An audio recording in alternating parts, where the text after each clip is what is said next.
ภาพจำของอารยธรรมมายามักผูกติดกับอาณาจักรสิ่งปลูกสร้างด้วยหินอันยิ่งใหญ่ที่ล่มสลายและสาบสูญไปใต้ผืนป่าทึบจากภัยแล้งและสงคราม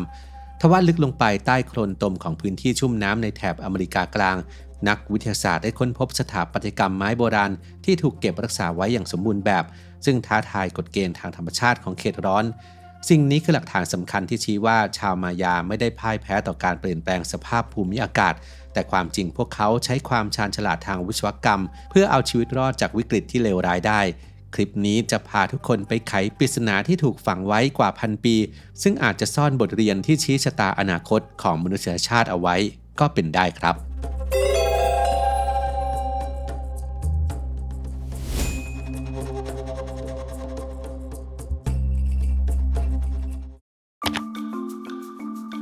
ทีมนักโบราณคดีและนักภูมิศาสตร์นำโดยดร.ลาร่า ซานเชส โมราเลสจากมหาวิทยาลัยนิวยอร์กและศาสตราจารย์ทิโมธี บิชจากมหาวิทยาลัยเท็กซัส ออสตินได้เปิดหน้าประวัติศาสตร์ใหม่ของวงการวิทยาศาสตร์พวกเขาค้นพบชุมชนโบราณและสถาปัตยกรรมไม้ของชาวมายาที่มีสภาพสมบูรณ์อย่างน่าประหลาดใจ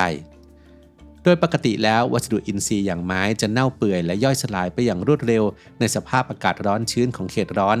การค้นพบโครงสร้างไม้เสาของอาคารและเครื่องมือเครื่องใช้ที่ทำจากไม้ที่ใหญ่ที่สุดเท่าที่เคยพบในแผ่นดินตอนในของภูมิภาคนี้จึงเป็นการท้าทายสมมติฐานเดิมที่เชื่อว่าหลักฐานทางโบราณคดีประเภทนี้ไม่สามารถอยู่รอดได้ในทวีปอเมริกาสถานที่ที่กลุ่มความลับนี้คือพื้นที่ชุ่มน้ำ Birds of Paradise หรือ BOP ทางตะวันตกเฉียงเหนือของประเทศเบลิสบริเวณนี้เป็นระบบนิเวศริมน้ำที่มีความชุ่มชื้นตลอดทั้งปีครอบคลุมพื้นที่กว้างขวางและมีเครือข่ายคลองโบราณรวมถึงแปลงเกษตรกรรมที่มนุษย์สร้างขึ้นอย่างสลับซับซ้อนนักวิจัยได้ค้นพบพื้นที่ตั้งถิ่นฐาน BOPN ซึ่งตั้งอยู่ระหว่างเมืองโบราณขนาดใหญ่2แห่งได้แก่เมืองบลูครีกและแกรนคาคาโดยพื้นที่แห่งนี้ประกอบไปด้วยเนินดิน8แห่งที่คาดว่าเป็นฐานรากของอาคารและมีลานกว้างยกสูงที่สร้างขึ้นจากหินปูนในขณะที่เมืองหลวงบนที่ราบสูงกำลังเผชิญกับความแห้งแล้งพื้นที่ชุ่มน้ำแห่งนี้กลับกลายเป็นโอเอซิสที่อุดมสมบูรณ์สะท้อนถึงการเลือกทำเลที่ตั้งอันชาญฉลาดของมนุษย์ในอดีต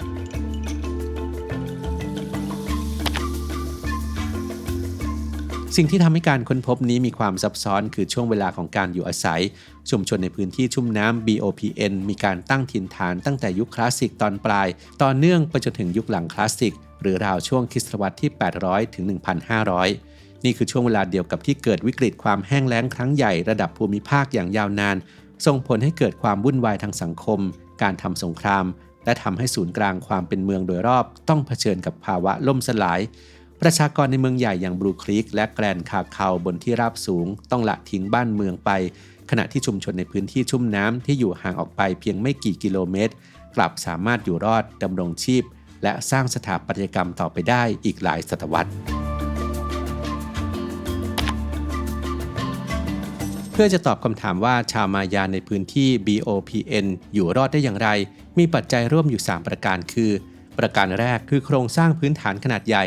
หากเราเดินทางเข้าสู่ชุมชนสิ่งแรกที่จะเห็นคือโครงสร้างพื้นฐานขนาดใหญ่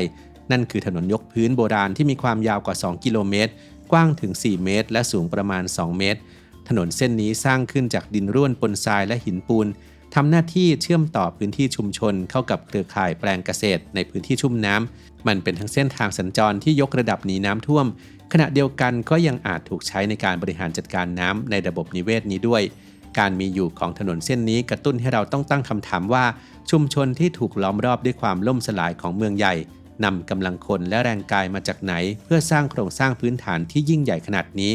คำตอบนั้นล้วนสะท้อนให้เห็นถึงความร่วมมือและความมุ่งมั่นที่จะมีชีวิตรอดอย่างแท้จริง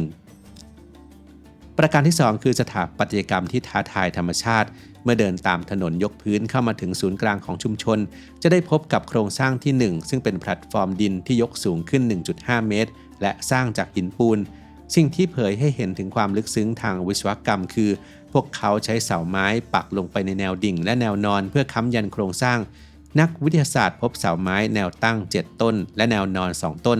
โดยชาวมายาเลือกใช้ไม้เนื้อแข็งหายากในท้องถิ่นได้แก่ไม้ครูจิโอเดนดรอนเฟอร์เรียมหรือที่รู้จักกันในชื่อไอรอนวูด และไม้เอ็กโซเทียไดฟิลล่าซึ่งเสาไม้แนวนอนบางต้นมีความยาวถึง 4.5 เมตรการเลือกใช้วัสดุที่มีความทนทานสูงในสภาพแวดล้อมที่เฉอะแฉะเช่นนี้แสดงให้เห็นถึงความรู้ด้านทรัพยากรป่าไม้ที่เหนือชั้นของชาวมายา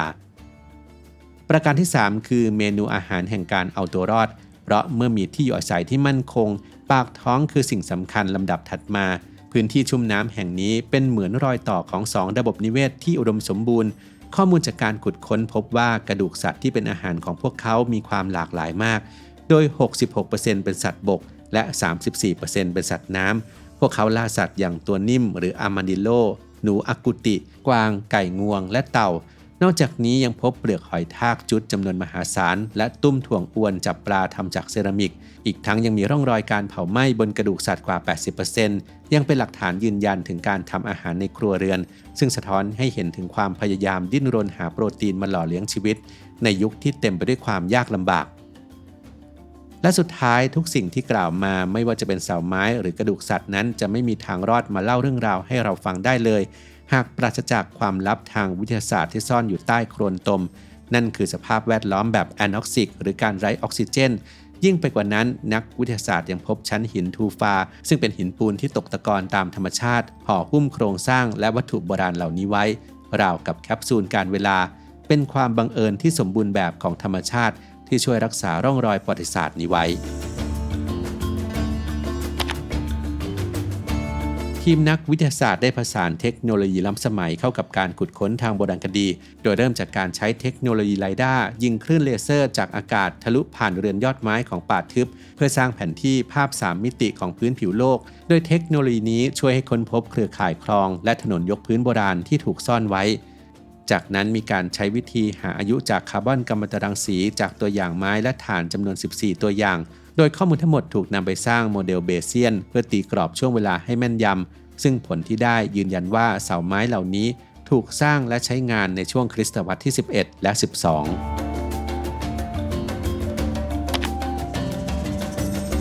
การค้นพบครั้งนี้มีความสำคัญระดับโลกเพราะเป็นการท้าทายแนวคิดเดิมเรื่องการล่มสลายของอารยธรรมมายาพื้นที่ชุ่มน้ำแห่งนี้พิสูจน์ให้เห็นว่ามันทำหน้าที่เป็นที่หลบภัยในช่วงเวลาที่เกิดวิกฤตด้านสภาพอากาศมันสะท้อนถึงแนวคิดเรื่องสถานที่ที่ยืนหยัดซึ่งแม้ว่าอาณาจักรหลักจะล่มสลายแต่ชุมชนที่มีความยืดหยุ่นนั้นสามารถปรับเปลี่ยนวิถีชีวิตจากการพึ่งพาเกษตรกรรมบนที่ราบสูงมาเป็นการจัดการระบบนิเวศริมน้ำสิ่งนี้เปลี่ยนมุมมองที่เคยมองว่าชาวมายาเป็นเพียงเหยื่อของธรรมชาติมาเป็นกลุ่มคนที่มีศักยภาพในการปรับตัวสูง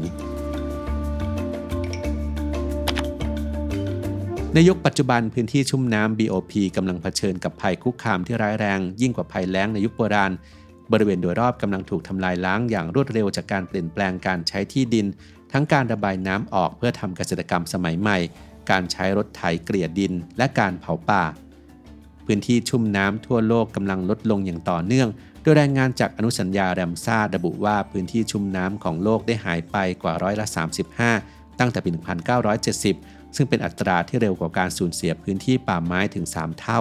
ภูมิปัญญาพื้นถิ่นของชาวมายาโบราณในการจัดการพื้นที่เหล่านี้อย่างยั่งยืนจึงเป็นกุญแจสำคัญที่อาจช่วยให้มนุษย์ในปัจจุบันรอดพ้นจากวิกฤตความเปลี่ยนแปลงทางสภาพภูมิอากาศได้ CBD Sleep Gummies มีส่วนผสมจากแอลกลูตามีนซึ่งช่วยกระตุ้นการหลั่งโกรทฮอร์โมนครับเพื่อช่วยให้ร่างกายนั้นได้ซ่อมแซมตัวเองอย่างเต็มที่ขณะหลับผลิตภัณฑ์นี้เป็นทางเลือกจากธรรมชาติสำหรับผู้ที่ต้องการหลีกเลี่ยงยานอนหลับและไม่ส่งผลกระทบต่อการตื่นตัวในเช้าวันถัดไปและจากประสบการณ์ผู้ใช้ที่มักจะตื่นกลางดึกแล้วนอนต่อไม่ได้ก็พบว่าหลังจากใช้ผลิตภัณฑ์แล้วแม้จะยังมีการตื่นบ้างแต่ก็สามารถกลับไปนอนหลับต่อได้ง่ายขึ้นมากครับแล้วทุกคนล่ะครับคิดว่าตัวเองเป็นสายไหนนอนยากหรือว่าตื่นกลางดึกบ่อยกว่ากันมาร่วมแชร์ประสบการณ์ผ่านคอมเมนต์ได้เลยครับ